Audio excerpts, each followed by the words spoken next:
Michelle, she should change her name to Misery Obama. That's really what I think of when Misery Obama never has a positive word to say. Never. Not about children, not about family, certainly not about her husband. By the way, before we leave this topic, here's her latest soundbite that made the rounds. This happened on June 18th, but I was off. Here it is, SOT 39. You should have threw a boy in the mix. I would. I'm so glad I didn't have a boy. Yeah. Because he would have been a Barack Obama. Baby Barack. It would have been amazing. No, I would have felt for him. She just borrowed our boys. Yes, I got plenty. Wow. Did you catch that? She's glad she didn't have a boy because he would have been a Barack Obama. And that's a hard pass for her. This woman can't stand him. She can't. Wait a minute. Megyn Kelly just shook up the political scene with a verbal slam that sent shockwaves all the way to Michelle Obama's high-end closet. No sugarcoating, no censorship, just a heated call-out that left the former First Lady dodging behind vague speeches and overhyped books. Once Kelly started dropping truth bombs, the polished media image shattered like a fragile mirror. If you thought Michelle was beyond criticism, hold on, because Megyn didn't just confront her, she took her apart with pinpoint accuracy. She says the bars are just different for people in life. Right. The bar was very different for your husband. Very different. And I'm sure he got into Harvard just based purely on his intellect, right? And Harvard Law School. And he was ushered into the presidency with about 2 minutes of public service behind him, right? Like a short stint in the U.S. Senate after being a local Illinois lawmaker. And he was lauded like he was the... Michelle Obama has built a whole brand around speaking with a serious expression and a thoughtful head tilt, as if even gravity pauses to listen when she talks. Somehow, she managed to create an entire public persona by mostly encouraging people to eat salad and wear cardigans like they mean it. Megyn Kelly takes one glance at that reputation and starts honing her sarcasm like she's drafting a case for the court of public opinion. So listen to what Michelle Obama said in response to this opinion today. Of course, students on my campus and countless others across the country were and continue to be granted special consideration for admissions. Some have parents who graduated from the same school. Others have families who can afford coaches to help them run faster and hit a ball harder. Others go to high schools with lavish resources for tutors and extensive standardized test prep. So often we just accept that money, power, and privilege are perfectly justifiable forms of affirmative action, while kids growing up like I did are expected to compete when the ground is anything but level. You know what, Michelle? Same. And I'm white. I didn't have any of those advantages. Michelle wasn't so much a first lady as she was a lifestyle guru with a Secret Service detail. Her biggest impacts on American culture included cutting cookies from school lunches and appearing on daytime TV to promote hula hooping. Megyn doesn't need a script for this. She's got 20 years of built-up frustration over the country's near-religious admiration for a woman who somehow turned kale into a symbol of patriotism. Here's the first one about how difficult it is for Black women like Michelle to articulate their pain. We grew up with women who weren't voicing the pain and the burden. They made it look easy. And when you make stuff look easy, people assume that you must like this. Yeah. It's okay with you, right? Right. You know, we don't articulate as Black women our pain because it's almost like nobody ever gave us permission. Every time Michelle appeared in public, it carried the weight of a royal proclamation wrapped in a pep talk. She would stride onto talk shows with the presence of someone who had just brokered a global truce, when in reality, she was introducing a coloring book or promoting a jump rope campaign. No, I mean, because when you're thinking of victims of this awful world, you think of Michelle Obama and how terrible we've all been to her. This woman is a one-woman destitution derby. Every time we check in on her at her podcast, she is feeling sorry for herself.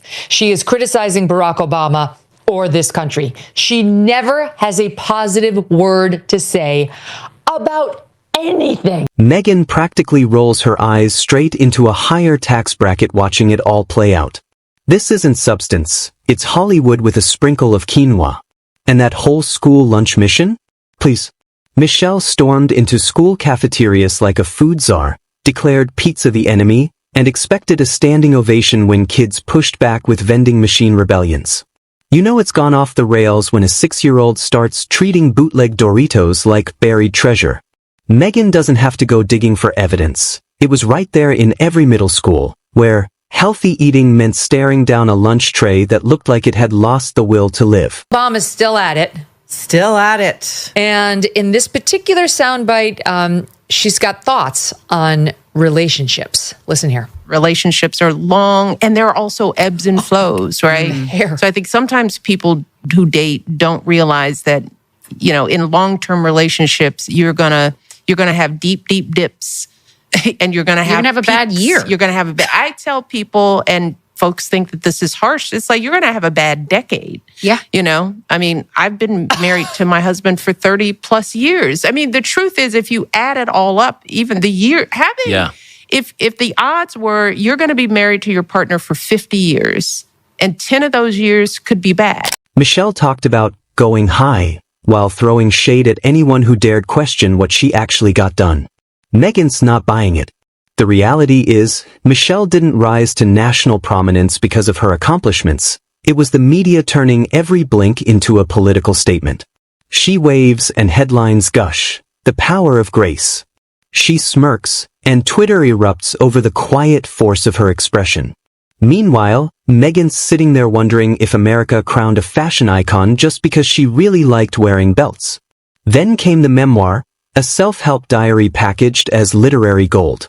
Michelle's book tour looked more like a Beyoncé concert with decorative throw pillows, packed arenas, cheering crowds. For a book that basically said, be yourself, stay hydrated, ignore the haters. Oh, and I met Oprah once. Megyn reads that and thinks, this is Pinterest advice padded into a hardcover. I've seen fortune cookies with more practical policy ideas. And don't forget the reluctant public figure myth. Michelle claimed to dislike politics, yet couldn't resist magazine covers, documentary credits, or world stages with gold-plated microphones. Megyn's not buying the whole reluctant routine.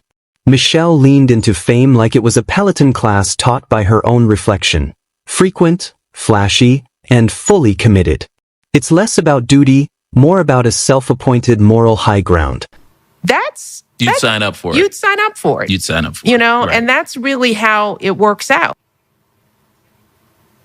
Is it, Michelle? It's not. I've been married for 17 and a half years, and not one was bad. I think she and he married the wrong people. I think you're 100% right. This is only her third episode. I can't think of anybody I would go to for advice less than Michelle Obama. She really doesn't know what she's talking about. That's where Megyn really starts to unravel the threads.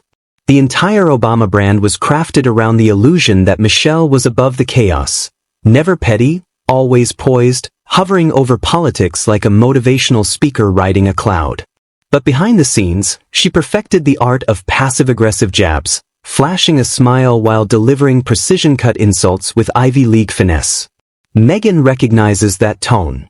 The same one you use when laying someone off while complimenting their shoes. Now let's talk about the so-called every woman persona. Michelle paraded through billion-dollar venues while telling working moms she gets it. As if bedtime in the White House compares to juggling 3 kids in a 2-bedroom apartment near a train track. Megyn can't help but laugh at the idea that someone flying private to a climate summit is out here scolding the rest of us about carbon footprints. The latest example was when she went on this other guy's podcast, Jay Shetty. She goes and sits down with him, and he asks her, what are you afraid of? And she starts off by saying, well, it's not, my fears aren't for me. You know, I think about the streets. My fears aren't for me. Well, in this current climate, for me, it's, you know, what's happening to immigrants. I mean, I travel in a 4-car motorcade. After all, I'm Michelle Obama. She actually says this. And then she says, but, you know, I worry for my girls because, you know, not that much because they are sort of recognizable, but I'm worried about them. Let's not forget the endless First Lady label. Sure, she was First Lady, but the way Michelle's story gets told, you'd think she was the very first woman to walk, talk, and read a teleprompter all at once. Every speech turned into a full-blown documentary. Every interview felt like a TED Talk. Megyn sees through the overproduction for what it really is, A politically approved PR machine churning out personality cult merch faster than her husband signed executive orders. And don't even get Megyn started on the post-White House chapter. Michelle didn't quietly step back into private life. She built a media empire on being unapologetically herself, which conveniently meant turning every aspect of her personality into a money-making brand, like a viral YouTube channel. The Obamas left the White House and immediately transformed their presidential legacy into a streaming service lineup. Megyn can't help but scoff. Most former First Ladies write memoirs. Michelle turned hers into a cinematic universe. Let's be real. Michelle's popularity isn't based on political insight, economic expertise, or legislative know-how. It's built on her knack for speaking with unquestioned authority on topics no one's allowed to challenge. She doesn't debate, she declares. And if you dare question her, you're labeled bitter, uninformed, or worse. Megyn's not here for that. She comes armed with facts, logic, and the kind of raw, unfiltered edge that makes PR teams break a sweat.